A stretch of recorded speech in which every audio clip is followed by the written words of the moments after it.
confirm some of the people. Let me start by thanking our partner today, PwC Poland, namely Daniel and Martyna, for being here, for their availability. We have today 80 participants, and some of them still joining, some others are still registering, so the number may increase. CBAM topic is being a hot topic at the moment, and that's we can see it by the number of registrants. To facilitate the interaction today, we will prioritize questions via chat. If you wish to raise your questions with the microphone, you can also do it. Our colleagues, they will try to answer all your questions today. If not, you will receive the slides at the end of the webinar, and you will also have their contacts that you can use at a later stage. Just to present you a little bit our federation. Most part of you are members of EUROMETAL. Some others you are just getting into the first event. So EUROMETAL, we are a federation with over 70 years old. EUROMETAL brings together the national federations and single companies. Among them steel traders, stockholding distributors, and steel service centers, representing around 77 million tons of steel that is distributed at European level. EUROMETAL represents several views of the steel supply chain, and doing so, we become a platform for information and network. I will now give the floor to Daniel Maryjosz and to Martyna Jermalonek from PwC, and I hope that you will be able to find the answer to a lot of your questions on CBAM. Okay, let me just stop sharing my screen, and then I will invite Daniel to start sharing their own screen. Thank you, Ricardo. Martyna, could you please start sharing the slides? I would first like to say a few words about us. My name is Daniel Maryjosz. I'm a manager in the Polish PwC indirect tax department. I've been working on taxes for a better part of the last 10 years, I would say. And my specialties are, first of all, environmental regulations and environmental fees and taxes, as well as energy regulations and excise duty. Together with me, there's Martyna Jermalonek, a senior associate in our team. She specializes specifically in environmental regulations. Today, we'd like to talk to you a little about what the carbon border adjustment mechanism is. But first of all, before even talking about the more specific agenda, I want to reiterate what Ricardo said at the beginning. We don't want to do this in the form of a lecture. We'd prefer this to be a conversation between us and you. So we do have our slides. We will be going through them, but if you have any questions, please feel free to interrupt us at any moment. I encourage that. We'll try to answer we'll try to answer your questions to the best of our knowledge. We did leave a small period of time at the end of this for a Q&A. But like I said, we would prefer if you were asking the questions while we're talking. We'll be responding to them as quickly as possible. You also get the slide deck from our presentation. If it turns out that a question requires a longer answer or requires getting some additional information, we'll try to park it for the end. But overall, please let's turn this into a conversation rather than a lecture. So we'd like to start with a very short introduction into what CBAM is, how it works, and what the premise behind CBAM is. Then we'd like to transition into, first of all, maybe what problems it can potentially generate. and how to try to get over those roadblocks and the practical issues that concern CBAM. And then perhaps moving on to a short description of what actions we know our clients are taking and what actions with regard to CBAM we are advising basically to our clients. Okay, so first of all, what is CBAM? To say it quite simply, CBAM was originally a part of what's now known as the Fit for 55 package, which has been produced and which has been published by the European Commission in originally in 2018. It's the Fit for 55 package is, as the name suggests, a package of legislation that is supposed to allow the European Union to lower its emissions by 55% by 2030 when compared to the emissions in 1990. The Fit for 55 package doesn't only include CBAM, it also includes changes into the directives concerning, for example, the EU ETS system, the excise duty regulations on the EU level, etc., etc. However, CBAM right now is the most, you could say, final thing that has come out of this package. The carbon border adjustment mechanism has two main goals, the way I see it. One is to protect the European Union's market against, since EU producers are obligated to pay, for example, to take part in the EU emissions trading scheme, which requires EU producers of certain types of products to purchase allowances for CO2 emissions. Most countries outside the EU do not have similar systems. They either have very low carbon pricing or do not have carbon pricing at all. As a consequence, the price of the products that are imported into the EU from those countries is usually less by the value of the ETS allowances that should be purchased within the EU. As a consequence, one of the main goals behind CBAM is to basically transition the EU ETS onto the products that are not produced, that are not manufactured within the European Union. It's basically a mirror image of the current EU emissions trading system, but extended onto the products coming from outside the EU into the EU. As a consequence, it could be seen as a mechanism for protecting the internal market against lower priced products from outside the EU. The other thing, at least in my view, goal behind CBAM is to become an instrument of environmental policy and environmental international politics, I would say. CBAM itself is constructed in such a way as to basically pressure non-EU member states into imposing their own carbon pricing in order not to transfer the, let's say, not cost, but perhaps the potential revenue coming from CBAM into the EU, but rather introduce mechanisms that would allow for the revenue for the carbon pricing to stay in the countries of origin. As a consequence, the EU uses. Hello? Yes.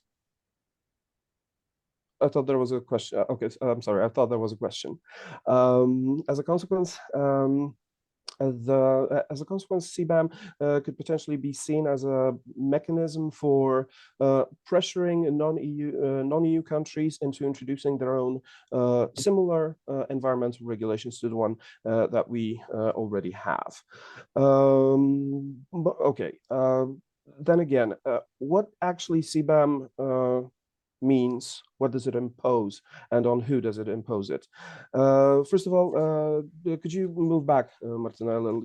I just want to say that basically, I just want to add that basically the entities that are going to be most influenced or most impacted by CBAM in the EU, at least, are going to be the importers of the specific types of products that are covered by it. Martyna will get into the products into a bit more detail, but since you're attending this meeting, I assume that many of you are already at least partially aware of what types of products are going to be included in this. What's important is that the entity that's going to be obligated to report data for the purposes of CBAM in the EU is not necessarily only going to be the actual importer, but it could potentially also be an indirect representative acting on behalf of the importer of those products. Nevertheless, in order for the indirect customs representative to be able to take over the CBAM reporting obligations,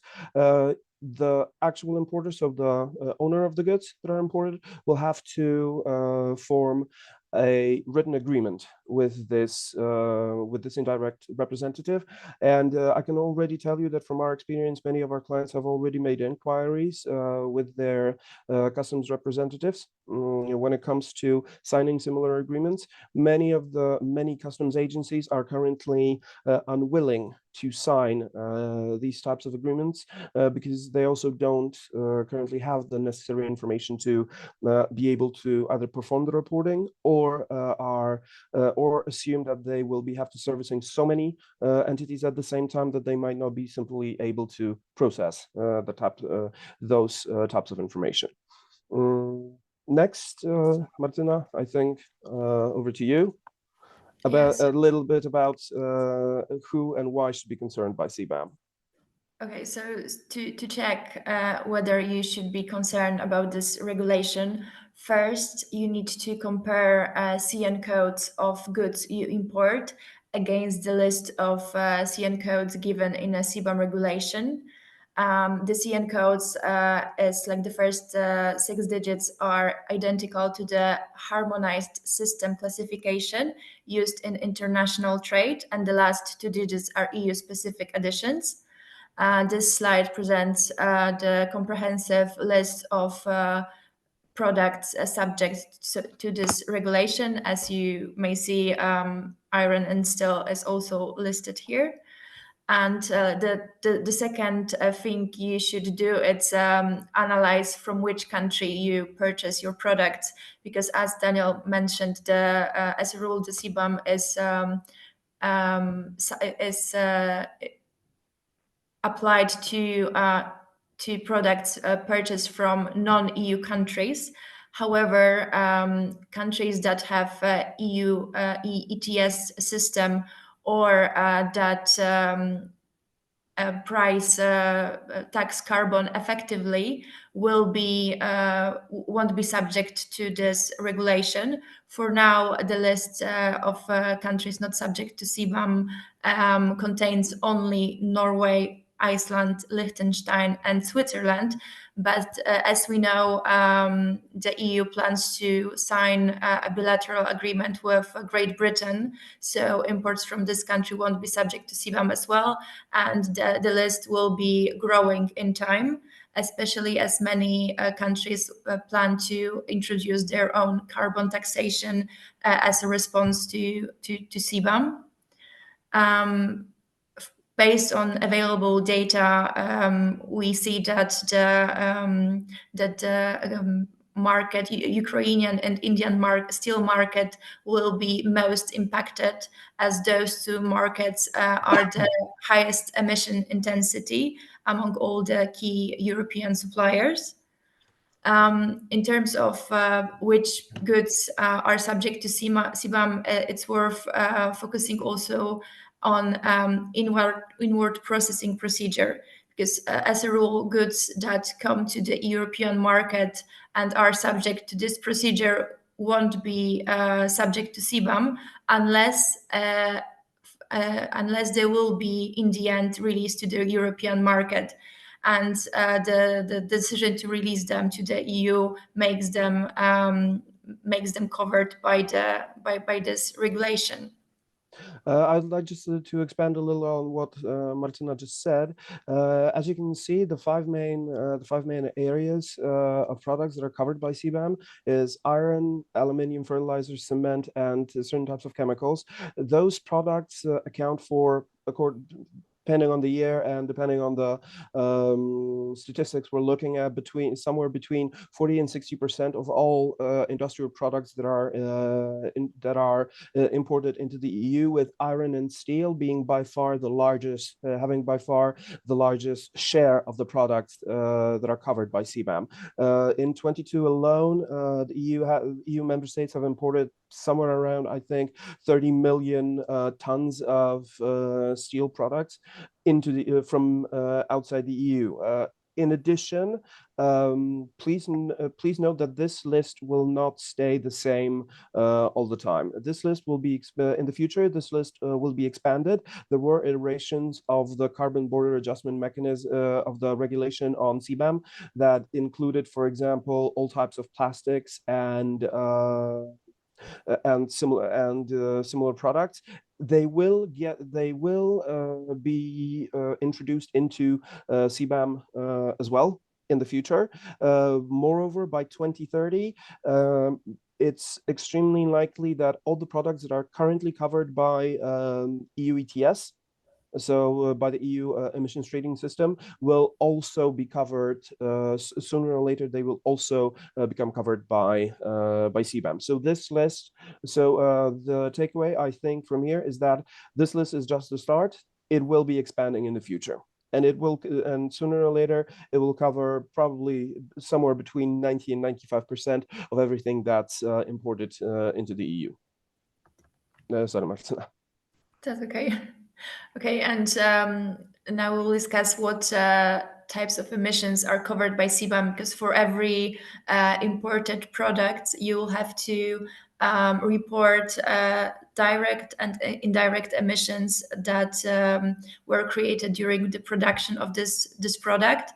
And direct emissions means the emissions that were created during the production process of a commodity, including those emissions that were created for heating and cooling energy consumed during this the creation of a good. And the second type of emissions that has to be reported are indirect emissions. So the emissions created during the production of electricity that was used in the production process. And as to the greenhouse gases covered by CBAM, we have CO2, N2O, and PFCs. For steel production, the only relevant greenhouse gas will be CO2. And because of that, we believe that the entities that are using the scrap as a raw material will benefit from CBAM regulation, because this material generates less CO2.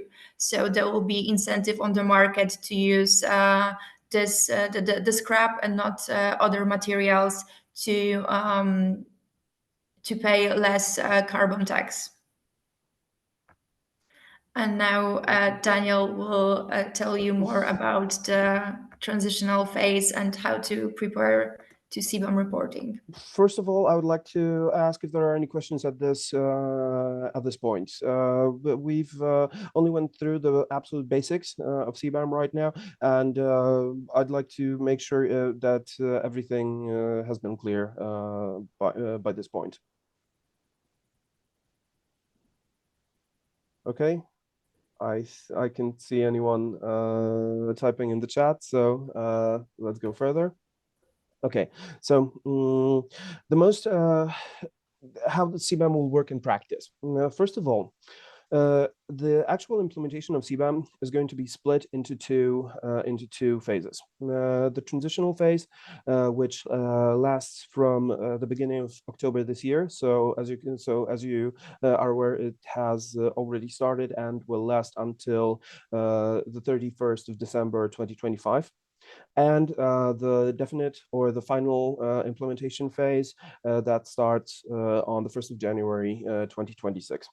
There are going to be different obligations depending on the phase. As you can imagine, the transitional phase is going to be somewhat limited when it comes to the scope of the obligations, but it will be used both by the EU Commission to actually learn what CBAM will be in practice and how it's going to work, but it's also specifically given to the importers to, well, actually give them more time to transition into CBAM proper. So, like I said, the transitional phase started on the 1st of October this year and will last until the end of 2025.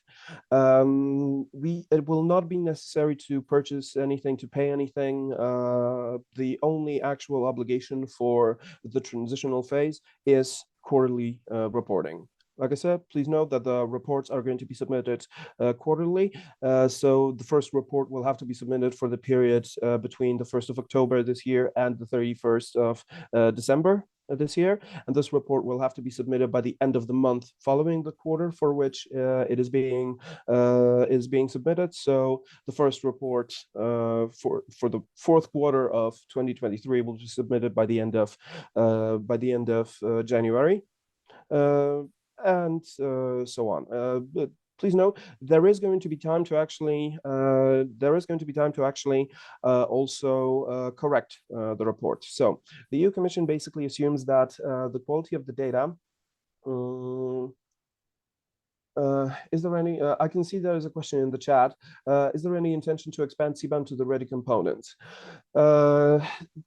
Not at this point in time. Most of the products that are going to be covered by CBAM, that even now are covered by CBAM and are intended to be covered by CBAM in the future, are basically raw materials or non-specific materials, or materials that are non-specific enough as to not have a specific use. So ready components for machines, more complex products, etc., should generally not be covered by CBAM, or at least there's no discussion in them being covered right now.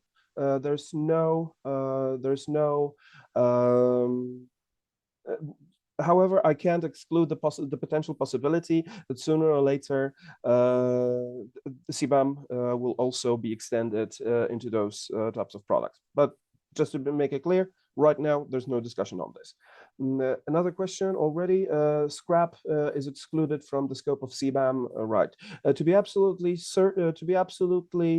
frank with you, I'm not sure if scrap per se is excluded, but if it's not listed under any of the customs categories listed for CBAM, then in practice it's excluded. There is no exclusion per se in the regulations, but as far as I remember, metal scrap isn't listed under CN heading 72, but I think 71. It's something for checking. Martyna, if you could check that while we're talking, I'd be very happy. Another quick question. CBAM will not apply to imports from the UK. Yes and no. I would say right now the UK isn't excluded from CBAM. The countries that are excluded from CBAM right now are Norway, Switzerland, Liechtenstein, and Iceland. But there are talks between the EU Commission and the UK to include it in the exemptions from CBAM. We don't know what stage the discussions are right now, to be frank, so we don't know exactly when the UK will be included, but if everything goes okay, sooner or later the imports from the UK should become excluded from CBAM. Okay, so getting back to the presentation itself and to the slide, like I said, like I was saying, right now the EU Commission is expecting that for the first few periods, the quality of the information that is going to be presented in the CBAM reports is going to be severely limited, and is going to be, well, to be absolutely frank with you, it's going to be simply very bad. The regulation provides for the possibility to correct the quarterly CBAM reports that are going to be submitted in the transitional period. It's going to be possible to submit a correction of the report for a period of 2 months following the quarter for which the report has been submitted. So, but for the first 2 periods, so for the fourth quarter of 2023 and for the first quarter of 2024, it's going to be possible to actually submit a correction, not for 2 months after the end of those periods, but it's going to be possible to submit it until the end of July 2024. Like I said, this is an expression of the fact that the EU Commission believes that the quality of information, at least at the beginning of the reporting, is going to be extremely bad, but they are expecting it to gradually pick up as the time goes. So, what kinds of information are going to be contained in the CBAM quarterly report? First of all, of course, the data on the emissions connected with the imported products. So it's going to be necessary to actually give information, first of all, on what types of products a specific submitting entity has imported into the EU, and then allocate embedded emissions to those products. Not only embedded emissions, so not only the emissions that result specifically from the process of production of those products, but also the indirect emissions, like Martyna mentioned. The indirect emissions are basically the emissions resulting from the electricity production of electricity that was consumed during the process of the production of a specific product. In addition to those 3 things, so the amount of the imported products, the embedded, and the indirect emissions, it's also going to be required to include in the report the information on any carbon taxes paid in the country of origin. So if the products are imported from a country with a carbon tax already in place, and if that tax was paid, this information should also be included in the CBAM report. How are we going to be submitting the reports? The EU Commission is currently working on what's called a transitional CBAM registry. So it's basically going to be a database and a web portal that will allow for the reporting. What's important here is that the main type of identification for an entity is not a tax registration number, but rather the EURI number. So the EURI registration number used in the European Union for the purposes of the import. And unfortunately, right now, all the information that we have on this database, because it hasn't been launched yet, it's according to information from a few of the let's say, local CBAM authorities. So in Poland, for example, that's an institution that's called KOBiZA that takes care of emissions and emission reporting in Poland. This transitional CBAM registry should be launched sometime by the end of this month. So sometime by the end of November or at the beginning of December. Then this database will be available to everyone, and it will be possible to register there. But also, maybe it's worth to mention that there is like a CBAM page launched by European Commission, and there you can find a list of local authorities responsible for CBAM in your country. Many of them published guidelines in local languages or have information about the local aspects of CBAM. So it's worth seeing that. I will post the link on chat to make it easier. Yes. Yes, so like I said, basically I can already see that there's been a question when the transitional registry will be available for Germany. And as I mentioned, unfortunately, the actual registry should be available by the end of November. However, taking into account the technical difficulties with creating this type of database, we expect that it might happen sometime at the break of November and December, maybe at the beginning of December this year. As you can see, this happens extremely late, given the fact that potentially the report should be submitted by the end of January.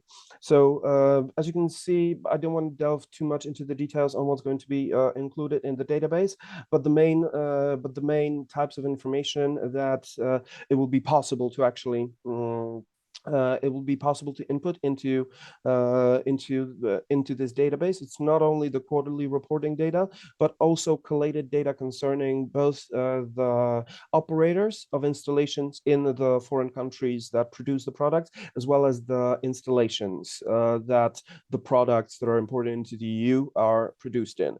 This data will not strictly be that important at this point, but it will give the EU Commission time to gather this information and process this information before the actual definite or final implementation period starts for CBAM. I think we can go further. Like I said, it's not necessary, I think, to get too much into the details of what's included in the database. What's very important for the database is that currently, most likely, it's going to work only by being able to input the data manually. So there is no information right now that would confirm that it may be possible to, for example, upload data in larger quantities into that database. Nevertheless, I'm aware that there are companies that are working, for example, on creating an electronic version of the report itself, so that it may be possible to, for example, create the report outside this database and then upload to process the data in your own systems, and then basically upload this report into the database. PwC is also working on that kind of a tool. Nevertheless, since the database hasn't been launched yet, there aren't any specific, for example, electronic schemas for the reporting, etc. So this is what we've been talking about right now is only the transitional phase. So the one lasting until the end of 2025. As I said, not too many obligations, specifically just the reporting, and the amount of information in the reports is going to be limited when compared to the final or the full implementation phase. The full implementation phase will start in January 2026, and there are going to be two notable differences between the transitional and the full phase. First, and the full implementation phase. First of all, we'll transition from quarterly reporting, so submitting quarterly CBAM reports, into submitting yearly CBAM declarations. So the reporting is going to be somewhat simplified, I would say, since it's going to be a transition from quarterly to yearly. So so let's say the timeline for the reporting is going to get extended. The other notable difference between the transitional and the full implementation phase is the obligation to purchase what are called CBAM certificates and redeeming them before the appropriate authorities. So what is a CBAM certificate? At the beginning, I've mentioned that CBAM is going to be a mirror image of the EU emissions trading scheme, but extended onto imported products rather than on the ones that are produced in the EU. So the CBAM certificate will basically allow a purchaser of the certificates to, let's say, import 1 ton of CO2 connected with with imported products into the EU. That basically means will mean that to me it seems like CBAM basically works a bit like a prepaid tax. because you actually pay for every single ton of CO2 connected with a product or emitted in the production process of the products that are imported into the EU, but you pay it before the products actually enter the EU as a consequence. There are going to be certain peculiarities when it comes to. Could you move back, Martyna, 2 slides? There are going to be some peculiarities when it comes to the CBAM certificates. But first of all, let me just mention that the reporting is going to be done, like I said, on a yearly basis. But you will have to submit the declaration not by the end of the first month following the year for which you're reporting, like in case of the reports, but by basically the mid-year period, by the end of May of the following year. And by May 31 of the following year, this is connected with the CBAM certificates, you're not only going to be obligated to submit the CBAM declaration, but also possess at least 80% of the certificates necessary to cover all the emissions connected with the products that you have imported in a given year. To make it a bit more visual, let's say that we've imported products that are connected with 100 tons of CO2 emissions into the EU, let's say in 2026. As a consequence, by the 31st of May 2027, the importer will be obligated to have at least 80 certificates that cover at least 80 tons of CO2, and it's going to be possible to purchase the additional certificates to cover the currently non-covered 20 tons by the end of June of this year. Moreover, okay, we can go on. Please note that let's say CBAM certificates will have to be reviewed every quarter as well. So not all reporting is going to be done yearly, because at the end of each quarter, the importer will also have to have at least 80% of the certificates. Will have to have the certificates to cover at least 80% of the emissions connected with the products that they have imported in that given quarter. Also about the 80% rule, when we talk with clients, they already strategize when should they buy certificates, and this rule guarantees that we won't have a situation in which at the end of the year there will be a crazy demand for certificates and high prices, because we have to monitor and buy certificates on the ongoing basis. Yes. Okay. The CBAM certificates will have certain differences will be different in some ways from ETS emissions. There is a there's a lively, you could say, secondary market for EU ETS allowances. There's not going to be secondary market for CBAM certificates.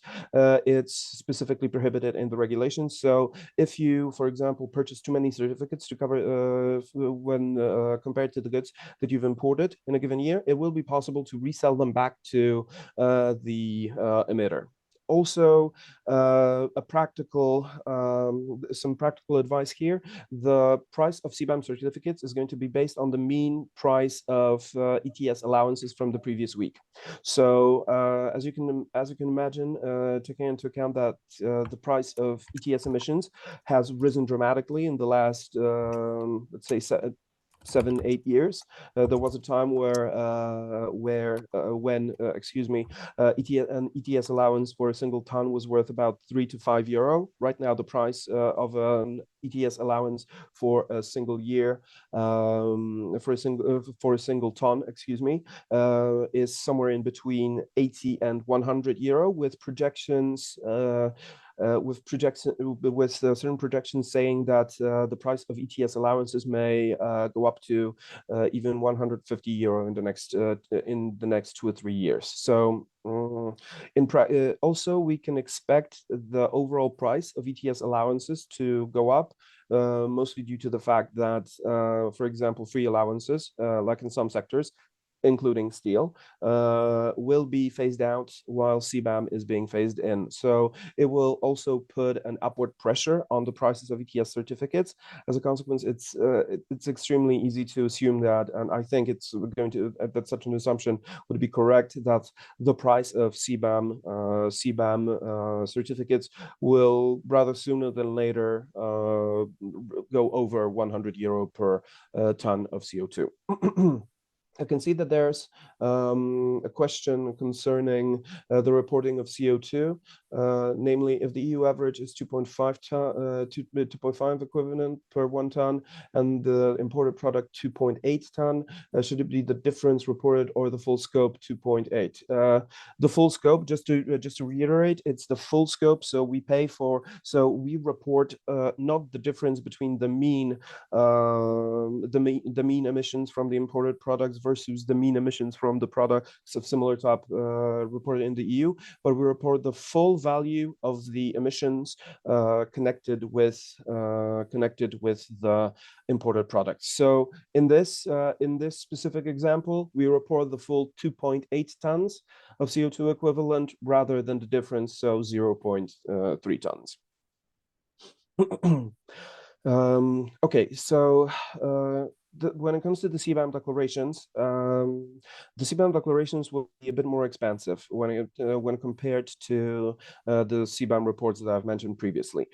Most likely, the information will be split into very similar categories. So the total quantity of each type of good that is imported in the given year, the total embedded and indirect emissions connected with those products. But there are going to be also two additional parts of the declaration that, let's say, extend this obligation quite significantly. So the first thing is, the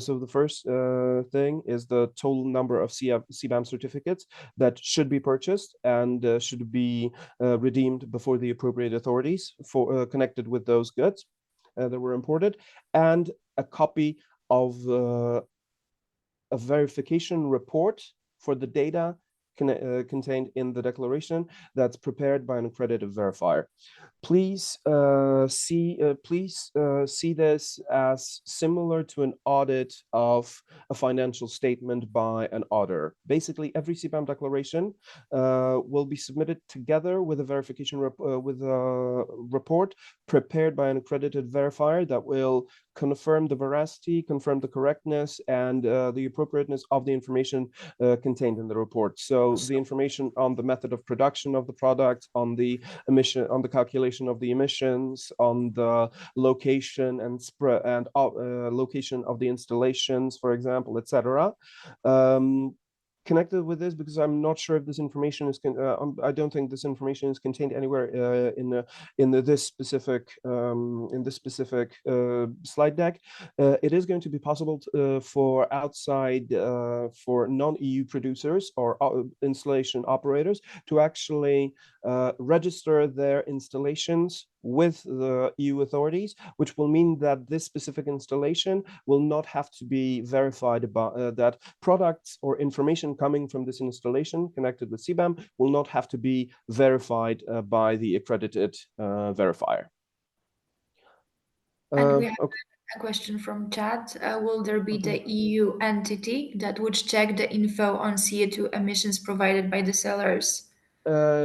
It's possible. First, it's not necessarily going to be an EU entity. We don't have specific. There are no specific implementing regulations on how exactly the accreditation process or on the let's say requirements for becoming an accredited verifier. The accreditation will take place on the basis of a specific EU regulation that, for example, that provides.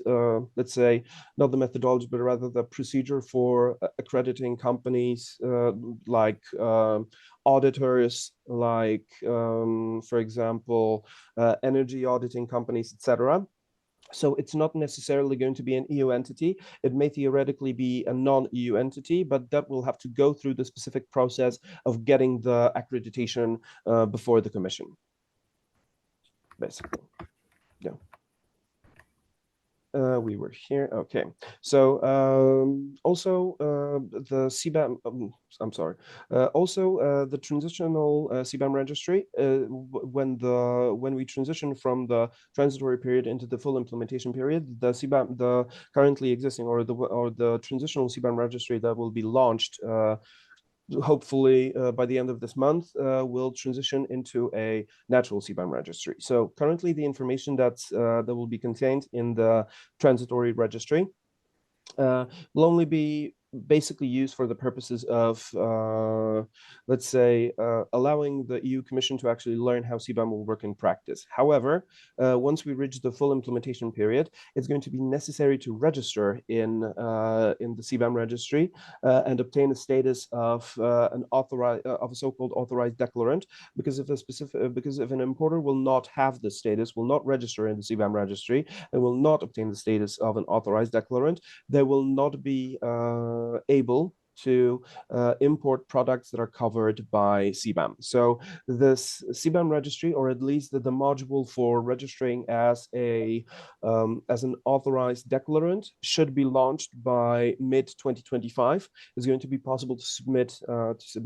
an application for the status of authorized declarant in the let's say later half of 2025, so that by the beginning of the full implementation period, all entities that want to continue importing products covered by CBAM should obtain this status. So the information that will be presented in the registry concerning a specific declarant will be, well, basic data concerning the importer, so the name, location, contact details, authorized personnel, etc.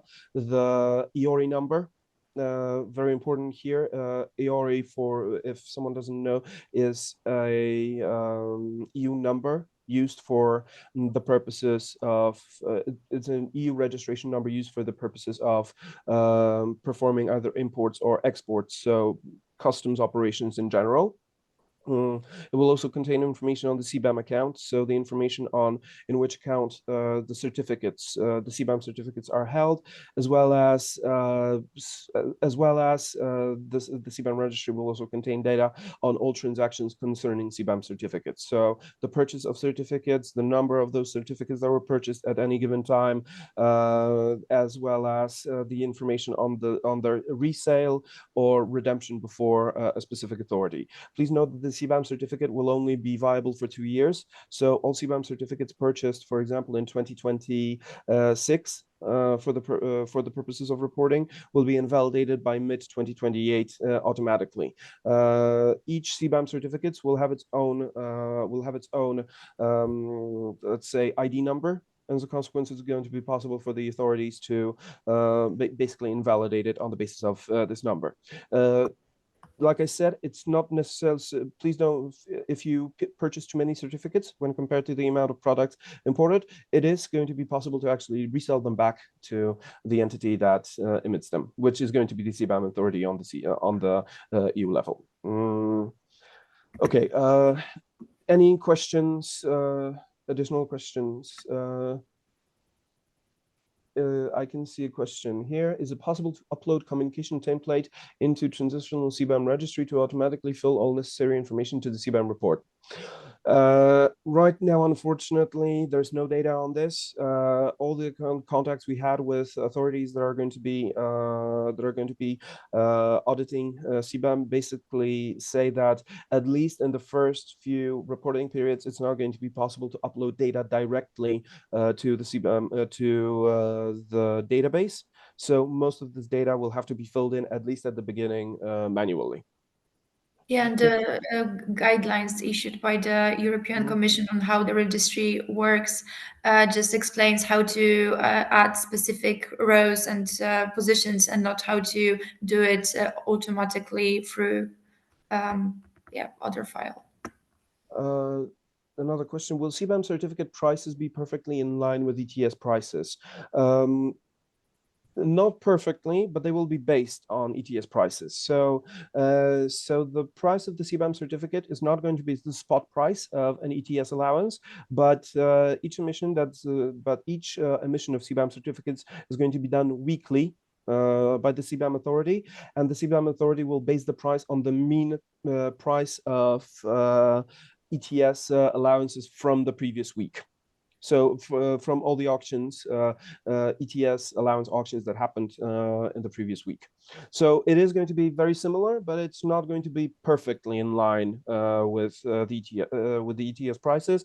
It's going to have a bit about a week weekly lag, let's say, when it comes to seeing where the price of the CBAM certificates will go, for example. Okay. When it comes to I would say the base information that's necessary in all the reports, either the CBAM certificates, either the quarterly reports or the yearly declarations, is going to be the emissions embedded into the products that are imported into the EU, because everything else is based on those embedded emissions. So it's probably the most important information we need to be able to obtain in order to conduct proper reporting. So in the transitory period, there are going to be three base methods that are going to be used for the calculation, with one of them being preferred by the EU Commission. That's why the EU Commission refers to it as the EU method. It's going to be split into two potential methodologies, which I will get back to a bit later.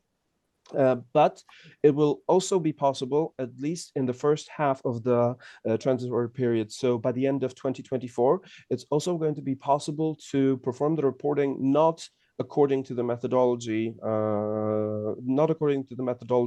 specifically requested by the EU Commission, but also on the basis of data, for example, gathered for the purposes of reporting emissions in the country of origin. So if the country of origin, for example, requires let's say reporting on the carbon on the CO2 emissions, there, it's going to be possible to use this data specifically, regardless of the even though it may result the methodology for calculating the emissions in that country of origin may be different than the one used for reporting in the EU. The EU basically allows to use the data from the country of origin at least until the end of 2024.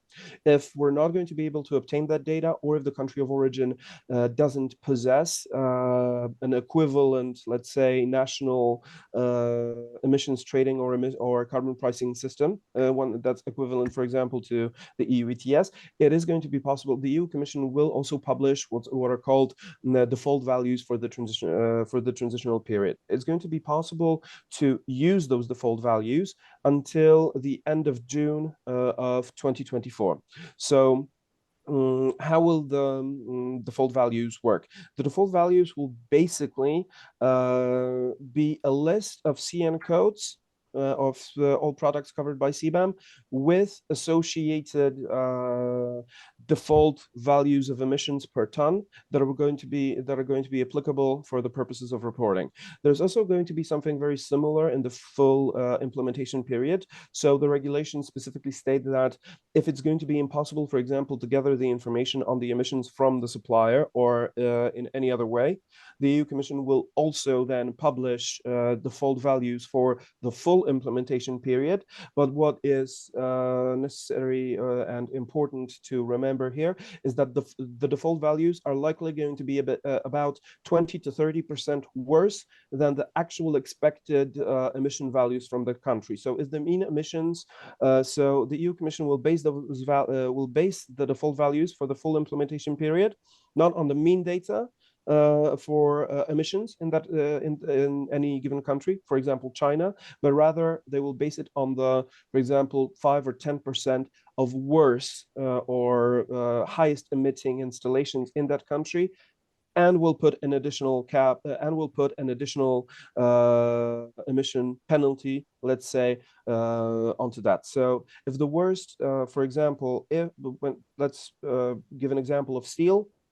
It's expected that if, for example, the worst installations in China produce a ton of steel while emitting, let's say, 3.5 tons of CO2, the default value for China for the specific type of steel will likely be closer to 4 tons of CO2 per 1 ton, which in practice will require the importer to actually purchase and redeem more certificates than they would be obligated to if they were able to present the actual data for the emissions. I'm sorry, there's a quick question here.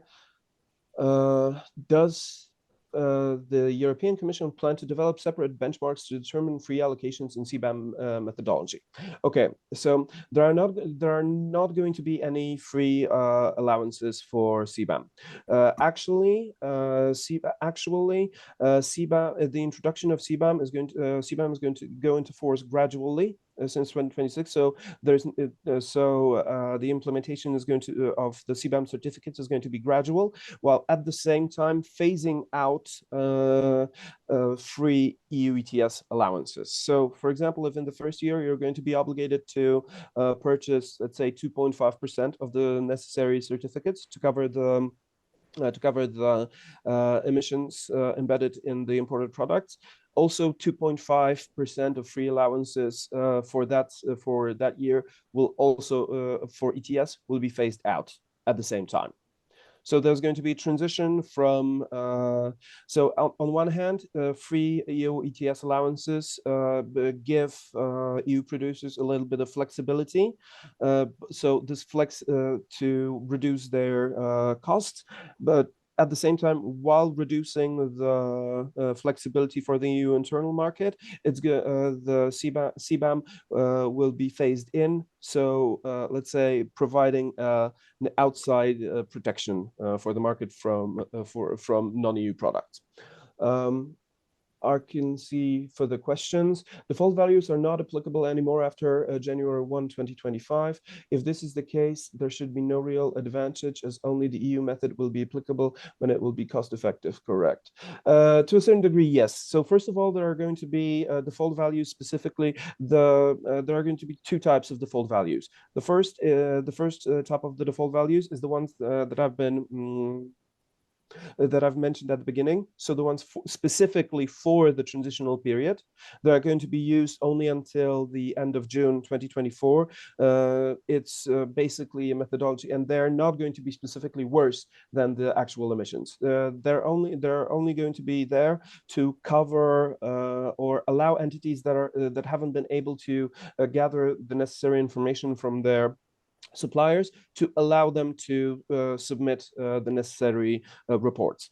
Then when the full implementation period starts, there's going to be a different set of default values published, and those are the ones that I mentioned that are going to be worse than the actual emissions in the country of origin. So their purpose is twofold. First, the same as with the default values for the transitory period, allow entities that for one or another reason are not able to get the emission data from their suppliers to allow them to do the reporting necessary, but at the same time, let's say, penalizing them for not being able to gather the actual data with the obligation to actually purchase more certificates than likely would have been necessary if they were able to gather the necessary data.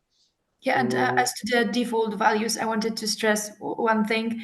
You can report, base your reporting of emissions totally on default values till the first half of 2024, and after that, so in the second half of 2024, you can still use default values, but only to 20% of total emissions you report.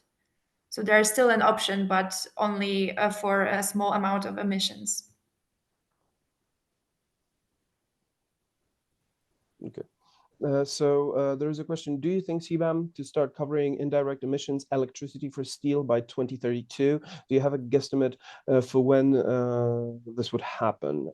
Okay, so under normal circumstances, I would say that electricity. Confirm if I'm please feel free to disagree with me, Martyna, if I'm wrong. But when it comes to steel, electricity is already included in the For reporting. transitional period for Yes. all goods, you have to report both indirect and direct emissions. Yeah. So in the case of indirect emission, please, so electricity specifically, please note that there's one more thing there. The goods that are covered by CBAM are actually split into two separate categories: simple goods and complex goods. When it comes to simple goods, they include goods that actually have no input materials into them. But if we have complex goods, which are in practice going to be most of the ones that are covered by CBAM, if we have any input materials into them, so iron ore, for example, we're going to be obligated to also include the emissions that were created during the production of the input materials themselves. So not only the emissions from the production process for the let's say final product that's imported into the EU, but at the same time, but we'll also be including the emissions embedded already into the input materials used. So in the example I've given, for example, the iron ore used for the process of smelting steel. In this case, there is a bit more. There are. I can already. I think I already know what the question might be, because there are two, for example, standard methods for the production of steel. One using ore, one using scrap, and there is no guidance exactly on how to treat on whether to treat the scrap, for example, used for the production of further steel, as an input material, or as something that, let's say, has already been redeemed because earlier on it was a separate product, let's say. Okay, so when it comes to the calculation of the embedded emissions, like I said, the final method that's going to be applicable is what's called the EU method, but it's actually split into two potential approaches. So one is a calculation-based approach. Basically, it means that the emissions, the CO2 emissions and the CO2 equivalent emissions will be determined from, first of all, analyzing the streams of the streams, as well as activity data for a specific installation. So no measurements, but rather what we'll check for is, for example, the input materials, the method of production, the production streams, and we'll use additional parameters that are listed in that to a certain degree have already been, but most of all will be published in the future by the EU Commission. So that's why it's called a calculation-based approach. The other potential approach is a measurement-based, what's called a measurement-based approach. As you can see, this basically means that it's going to be possible to actually determine the emissions connected with the imported materials by continuously measuring the relevant GHG emissions from a specific installation. This method will likely not be applicable in many situations, since it would actually require specific instrumentation or measurement instrumentation to be used in every part of the producing installation. I can already, further questions? So do I understand correctly, in 2026, where importer submits that they import 1 ton of ingots with an SEE of 2.5 tons of CO2, CBAM certificates calculation will be the next 2.5 times 1 average times 0.05 carbon price already paid. Yes and no. So the first part of the calculation is actually correct. So 1 ton. So if 1 ton of ingots is connected with 2.5 tons of CO2, it is going to be necessary to purchase the certificates to cover 2.5 tons of CO2 for this 1 ton of ingots, but at the same time, there is no specific guidance on how exactly the deduction of the already paid carbon price will be made. So it may, we assume that it may work, for example, as a exemption from purchasing a specific number of CBAM certificates as a whole, or it may be applicable specifically to the imported product. But there is no guidance yet on exactly how the deduction will be taking place. Martyna, you wanted to add something? No, but as there is not much time left, do you want to cover the roadmap for CBAM or just focus on the Q&A? Let's cover the roadmap first, and I hope there are going to be more questions in the chat. Like Ricardo said, we're prioritizing the chat, but if you have any questions to ask via audio, please feel free to do so as well. But let's go with the roadmap. So first of all, we've identified, I think, 4 main categories of, let's say, issues or problems to be addressed when dealing with CBAM as a whole. So the first thing that probably should, first thing that we advise each one of our clients is to actually analyze what impact CBAM is going to have on their institution. So first of all, analyzing what products covered by CBAM are already imported in the portfolio, identifying how many of them are, what kind of information is necessary to be gathered from the suppliers, and preferably creating a roadmap for transitioning into proper reporting. So there are many potential steps to go over in the impact analysis here, because in our view, the impact analysis should also be connected with at least trying to figure out a plan for transitioning into the reporting. The second, let's say, package or of problems is compliance itself. So first of all, identifying what place, so I would even start earlier than what you can see on the slide. The first thing is that what we've noticed is that many organizations have a problem with placing CBAM in their internal organization, basically. So you could say that no one wants to take it over because in some organization, it's, for example, the environmental department or similar that's taking care of CBAM, while in other organizations, it's the tax department. So probably the first thing to assure proper CBAM compliance is to actually placing CBAM somewhere in the organizational matrix of the organization, basically finding the correct personnel to deal with it, and then to deal with the problems that come with compliance, like registering for it, gathering the data on a day-to-day basis, preparing the reports, and but also preparing then later the calculations and annual declarations. The third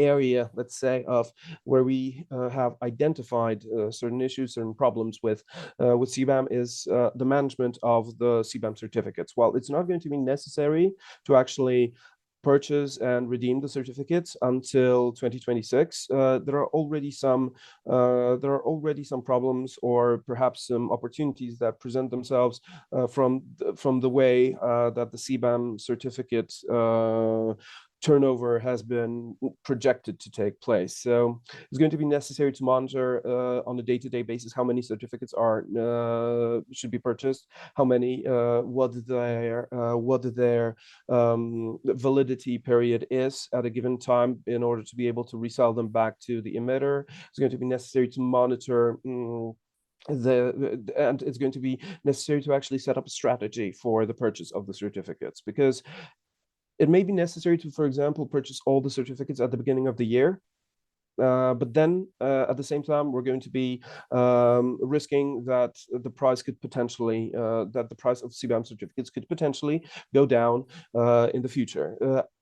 On the flip side, if we leave the purchase of CBAM certificates to, let's say, spot necessity, then we're risking an inverse situation where we're basically risking that if we don't purchase enough certificates at the beginning of the year, it's possible to expect that the price of the certificates will likely go up in the future.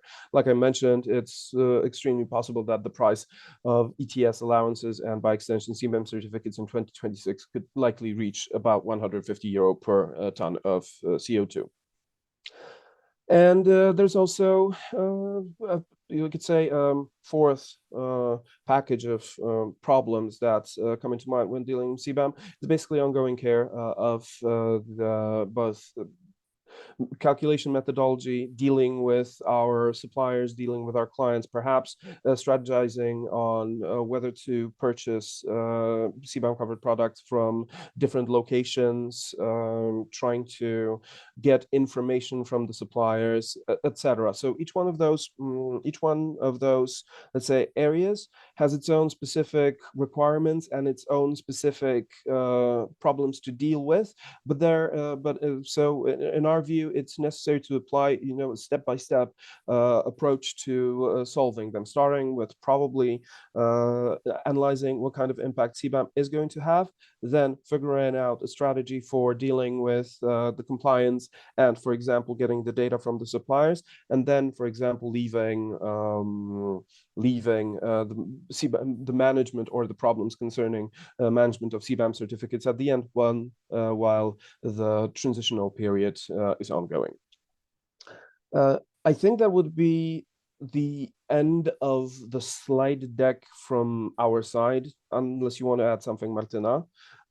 If there are any, I can see there's a question in the chat. From where can an Indian steel exported by CBAM certificates? It's not going to be possible for exporters in the countries of origin. So, for example, India, China, Turkey, etc., to purchase the certificates. The certificates will have to be purchased by the EU importers of the CBAM covered products. So, let's say that the CBAM certificates will. They're not purchasable by the exporters, so they will not directly increase the price of their products, but they will indirectly increase their price since they're going to have to be purchased by, in addition to, for example, the steel importer will also have to purchase the CBAM certificates and, as a consequence, have an additional cost that way. Yeah, and like one advice we can give you, you should very closely monitor this regulation, because as you can hear, it will be changing rather often, both in terms of emission calculations, the goods subject to this regulation, the countries that won't be subject to this regulation.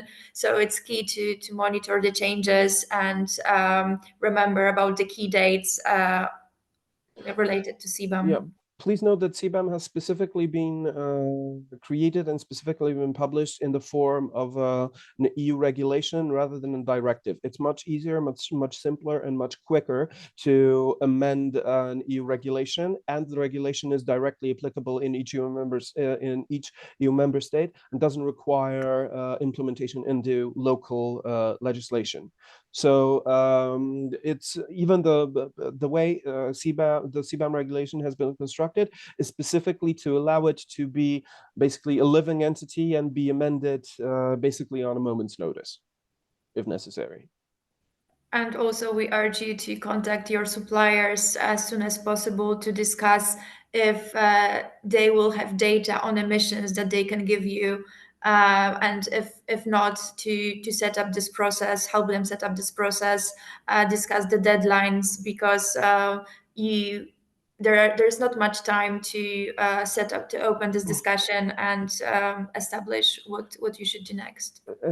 I'd also like to get back to one thing. It's why I mentioned that the analysis of the impact of the carbon tax is so important. We're currently helping about 4 or 5 clients to set up their compliance processes. Each one of them has different suppliers. They purchase their product. They purchase sometimes different products and from different locations all over the world. But many of them haven't performed the analysis of what exactly goes into it, into the reporting. As a consequence, when trying to set up the compliance process for CBAM, we're encountering, let's say, different problems with different clients. Some of them, for example, have extremely large problems with actually trying to get the necessary information from the suppliers. While in other cases, the suppliers are already ready with the data. So please take that into account, that everyone is in a bit of a different situation, but all around the problems that are going to be encountered are going to be rather a difference of scale than of different kinds. I can see, Ricardo, that you're waving your head already. No, I think, okay, no more questions. And yeah, I think we come to an end of our webinar. 1 hour and a quarter already passed by. Thank you again to everyone for attending. I don't want to take you too much time and that you will be late for lunch. But before to say goodbye, let me thank you again, Daniel and Martyna, for this webinar. I think the questions, the interaction demonstrated the importance of this topic. And before to say goodbye, next week we are organizing Steel Trade Day in Düsseldorf. CBAM is for sure one of the main topics of the event, but many others will be addressed. So if you have time, don't hesitate, join us, stay tuned. And thank you, Daniel. Thank you, Martyna, once again. Thanks, Ricardo, very much. Okay, thank you, and thank hope you, to thank do you, everyone. something similar once again in the near soon. Thank you very much. Thanks, Ricardo. I also want to thank everyone for attending and having so many questions. I hope we'll have the opportunity to do this again in the future. And don't hesitate to contact us directly if you have any problems with CBAM. So, yes, I will send the slides and the contacts of Daniel and Martyna to everybody. Okay. Yeah. Have a good day. Peace out. Thank you. Thank you again. Bye bye. Ciao, ciao. Goodbye.